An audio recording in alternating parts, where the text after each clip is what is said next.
नमस्कार, आप देख रहे हैं दैनिक भास्कर उत्तराखंड उत्तर प्रदेश। मैं हूं आपके साथ मानव डोभाल। आइए डालते हैं एक नजर देवभूमि उत्तराखंड से जुड़ी खबरों पर। 3 धारा में ट्रक ड्राइवर ने किया महिला के साथ दुष्कर्म, चालक समेत 2 लोगों को किया पुलिस ने गिरफ्तार। देवप्रयाग बद्रीनाथ नेशनल हाईवे पर 3 धारा के पास एक ट्रक में ड्राइवर ने विक्षिप्त महिला के साथ दुष्कर्म करने का मामला सामने आया है। वहीं स्थानीय लोगों ने जब नजारा देखा तो ट्रक चालक को पकड़कर पुलिस के हवाले कर कानूनी कार्रवाई करने की मांग की, जिसे देखते हुए पुलिस ने प्रत्यक्षदर्शियों से पूछताछ के बाद आरोपी ड्राइवर के खिलाफ धारा 376 के तहत मुकदमा दर्ज कर लिया है। बताया जा रहा है कि ड्राइवर ट्रक में सामान भरकर ऋषिकेश से चमोली जा रहा था, जिसके बीच देवप्रयाग जा रही 24 वर्षीय पीड़िता को पहले ट्रक में लिफ्ट देने के लिए बैठाया गया। इसके बाद उसमें से 2 अभियुक्तों द्वारा ट्रक के ही अंदर पीड़िता से दुष्कर्म किया गया। इस बात को लेकर थाना अध्यक्ष महिपाल सिंह रावत ने बताया कि महिला का मेडिकल टेस्ट भी करा लिया गया है, जिसके आधार पर आगे की कार्यवाही की जाएगी। आज प्रातः 7 बजे के लगभग ये सूचना मिली थी कि किसी ट्रक ड्राइवर ने किसी भरतपुर की एक विक्षित महिला है उनके साथ में कुछ गलत हरकत करी है। तो सूचना में हम लोग भी गए मौके पे, तो स्थानीय लोगों ने उसको पकड़ लिया था। उसके साथ 2 व्यक्ति थे, लेकिन वो लोग नीचे ही थे। तो लोगों में रोष व्याप्त था, उन्होंने उनके साथ में हाथापाई भी की उनके साथ में कि भाई आपने गलत काम किया है। इस संबंध में जांच की गई तो पता चला कि ये ट्रक जो है कोयलता लेकर के दिल्ली से चमोली की तरफ जा रहा था, और इन्होंने भरपूर में किसी विक्षित महिला है जिन्होंने इनको हाथ दिया और उन्होंने रोक कर उसको बिठाया गाड़ी में। तो उनकी नीयत कुछ गलत थी इस प्रकार की। तो स्थानीय लोगों ने देखा, तो इस संबंध में उसके पिताजी ने थाने पर एक तहरीर भी दी, इसमें मुकदमा पंजीकृत कर दिया गया है और उसकी जाँच जारी है, विवेचना प्रचलित है और आगे की कार्रवाई की जाएगी। फिलहाल वो पुलिस की गिरफ्तार है। देहरादून हवाई अड्डे की नई टर्मिनल बिल्डिंग होने वाली है तैयार, उत्तराखंड की संस्कृति से होगी लैस। देहरादून हवाई अड्डा अब नए रूप में बनकर तैयार है और बहुत जल्द तमाम खूबियों को समेटने वाली है आधुनिक टर्मिनल बिल्डिंग एयरपोर्ट अथॉरिटी के हवाले होने जा रही है। आपको बता दें कि देहरादून हवाई अड्डे की नई बिल्डिंग जहां 1800 यात्रियों की क्षमता वाली है, तो वहीं इसकी खूबसूरती भी देश विदेश के लोगों को बेहद पसंद आएगी। इस बात को लेकर प्रोजेक्ट इंचार्ज राजीव बंसोड़े ने कहा कि देहरादून हवाई अड्डे पर आने वाले लोगों को पता चलेगा कि वाकई देवभूमि का यह एयरपोर्ट पूरे देश के सभी एयरपोर्ट में सबसे खास और बेहद खूबसूरत है। साथ ही उन्होंने कहा कि इस बिल्डिंग के डिजाइन में खास तौर से उत्तराखंड की संस्कृति से जोड़ते हुए इसके अंदर के कला का काम इस बिल्डिंग को खूबसूरत बनाता है।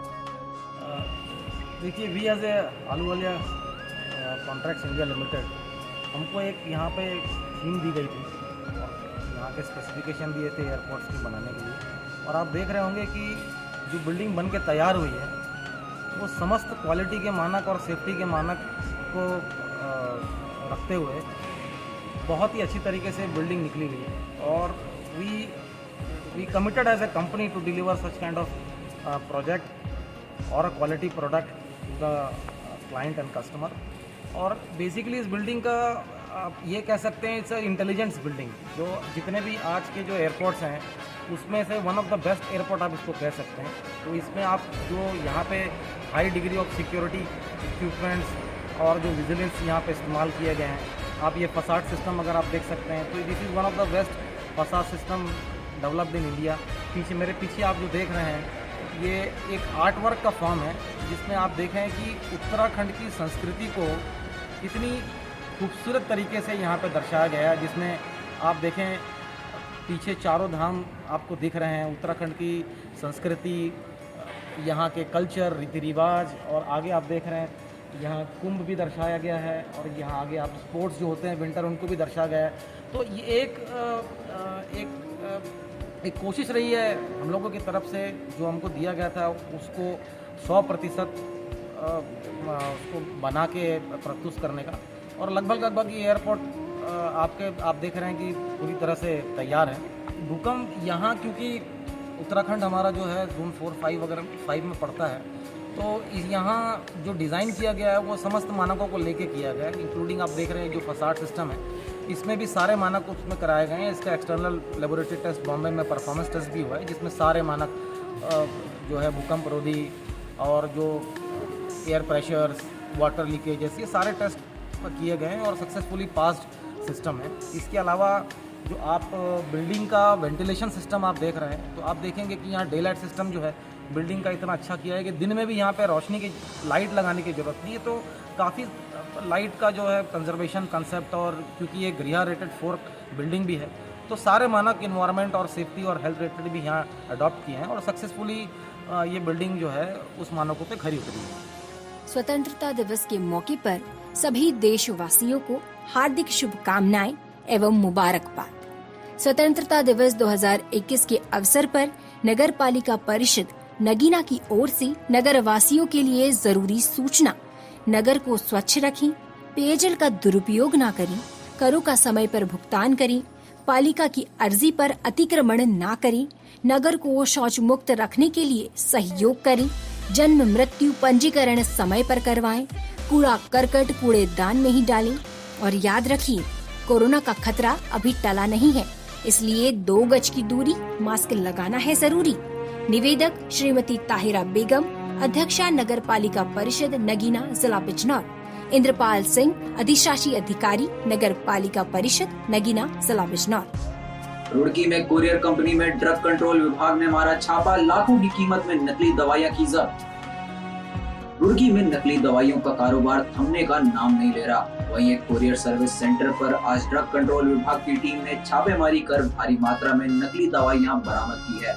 आपको बता दें कि ये नकली दवाइयां पास की ही एक फैक्ट्री में बनाई जा रही थी और कुरियर के जरिए देश के अलग अलग शहरों में भेजी जा रही थी। वहीं पकड़ी गई नकली दवाइयों की कीमत लाखों में बताई जा रही है और ड्रग कंट्रोल विभाग की टीम ने नकली दवाइयों को सील करके माफिया की तलाश में जुट गई है। इस बात को लेकर ड्रग इंस्पेक्टर मानवेंद्र सिंह राणा ने कहा कि दवाइयों के सैंपल लैब में जांच के लिए भेज दिए गए हैं। साथ ही उन्होंने कहा कि दवाइयों की कीमत करीब 11,88,000 रुपए मानी जा रही है। गाजियाबाद के वसुंधरा विहार के सेक्टर 4C में स्थित मेवाड़ ग्रुप ऑफ इंस्टीट्यूशंस की तरफ से सभी देशवासियों को स्वतंत्रता दिवस, जन्माष्टमी और रक्षाबंधन की हार्दिक शुभकामनाएं।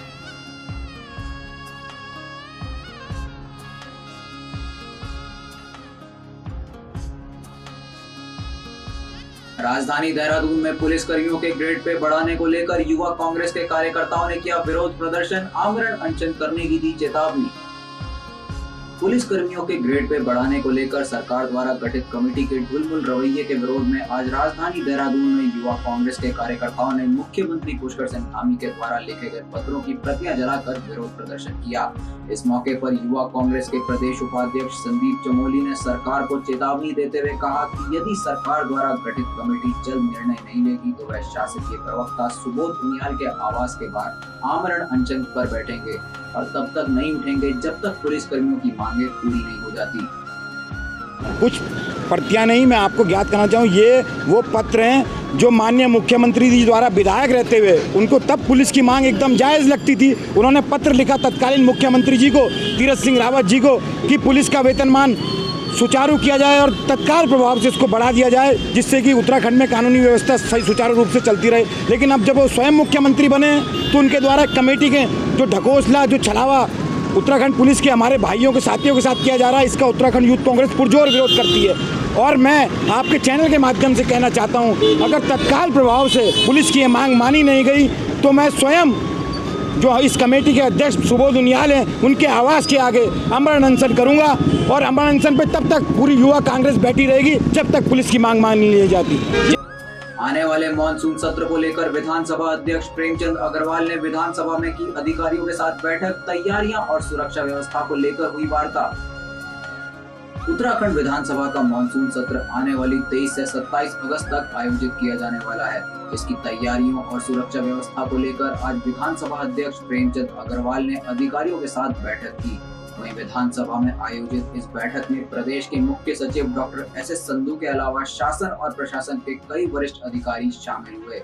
वहीं इस बीच विधानसभा अध्यक्ष प्रेमचंद अग्रवाल ने कहा कि बैठक में तय किया गया है कि कोरोना गाइडलाइन का पूरी तरह से पालन किया जाएगा और पूरे विधानसभा में दिन में 2 बार सैनिटाइजेशन का कार्य किया जाएगा। साथ ही उन्होंने कहा कि विधायकों के साथ कोई अन्य आगंतुक विधानसभा में प्रवेश नहीं कर पाएगा। इसके अलावा मीडिया में ANI के अलावा किसी को भी विधानसभा सत्र के कवरेज की अनुमति नहीं होगी। प्रारंभ हो रहा है और उसको लेके आज सुरक्षा संबंधी और तमाम अधिकारियों के साथ बैठना हुआ और उसमें पहले की बात ही हमने लगभग सारी बिंदुओं पर विस्तार से हमने चर्चा की है और स्पष्ट तौर पे चूँकि कोरोना प्रोटोकॉल है, हम उसका इस बात फिर पालन कर रहे हैं। उसको मद्देनज़र रखते हुए हम किसी भी दीर्घा में और कोई भी इस प्रकार का प्रवेश पत्र जारी नहीं करेंगे। साथ में जो हमारा ये 5 दिवसीय जो प्रोग्राम अभी हमें विधानसभा सत्र का मिला है, इस दौरान कोई भी प्रवेश मान्य नहीं है और जो हमारा प्रिंट मीडिया हेतु सूचना विभाग पीटीआई और इलेक्ट्रॉनिक मीडिया हेतु एएनआई के माध्यम से कवरेज प्रिंटिंग और इलेक्ट्रॉनिक मीडिया को उपलब्ध कराने की बात तय हुई है। साथ में मेरा व्यक्तिगत तौर पे आग्रह रहा कि हमारे जो मीडिया के बंधु हैं उनको हम जिस प्रकार से कोरोना आज नियंत्रित स्थिति में है, उनको यदि आप लोग सहमति देंगे तो उनमें से कुछ लोगों को हम लोग पत्रकार दीर्घा में अनुमति देने की पे विचार हम लोग कर रहे हैं। 2 दिन का मैंने उनको समय दिया कि उस पर हम लोग क्या निर्णय ले सकते हैं, लेकिन उसमें हमें आपके सहयोग की आवश्यकता होगी क्योंकि आपकी संख्या को देखते हुए उतना बड़ा हमारे पास दर्शक दीर्घा नहीं है। कोरोना प्रोटोकॉल का भी हमें ध्यान रखना है क्योंकि हर बार एक ही विषय आता था कि भाई हमें एंट्री नहीं मिल रही है। फिर बारिश की संभावना है कि बाहर बारिश पे हमारे पत्रकार बंधुओं के साथ बारिश में बैठना खड़े रहना मुझे भी खराब लगेगा। इन बिंदुओं पे भी मैंने वहाँ पे चर्चा की है। बुलेटिन में आज के लिए बस इतना ही। स्वस्थ रहें, सुरक्षित रहें और कोरोना गाइडलाइन का मुख्य रूप से पालन करते रहें। और उत्तराखंड और उत्तर प्रदेश की खबरों से जुड़े रहने के लिए देखते रहिए दैनिक भास्कर उत्तराखंड उत्तर प्रदेश।